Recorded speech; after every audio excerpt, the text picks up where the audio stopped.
জীবনে সবচেয়ে বড় ঐশ্বর্য কি জানেন? ধৈর্য।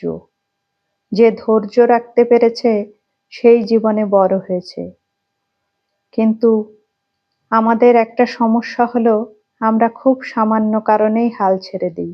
দু একবার অসফল হলে ভেবে নিই আমার দ্বারা বোধহয় এই কাজটি আর হবে না। ধৈর্য ও মনের জোর মানুষকে সফলতার কোন শিখরে পৌঁছে দিতে পারে। Doctor B.R.. আম্বেদকর তার উৎকৃষ্ট উদাহরণ,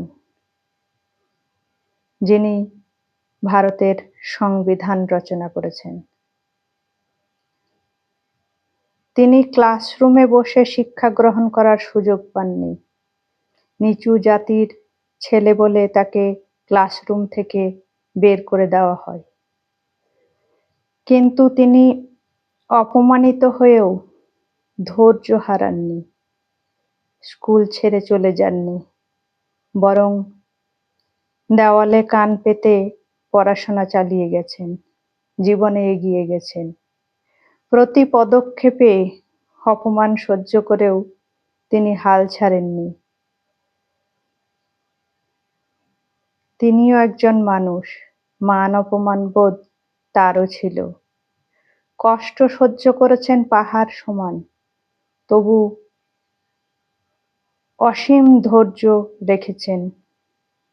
অদম্য ইচ্ছা ও মনের জোরে তিনি সফলতার যে শিখরে পৌঁছেছেন, সেখানে আজ পর্যন্ত কেউ পৌঁছাতে পারেনি।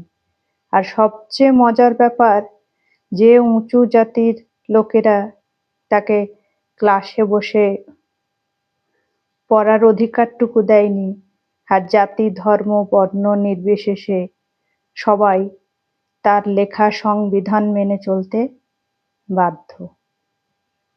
তাই জীবনে যত বাধা বিপত্তি আসুক না কেন, কখনো হাল ছাড়বেন না। সমস্ত বাধা বিপত্তিকে পিছনে ফেলে সামনে এগিয়ে যাবেন, দেখবেন সফল আপনি হবেন। ধন্যবাদ।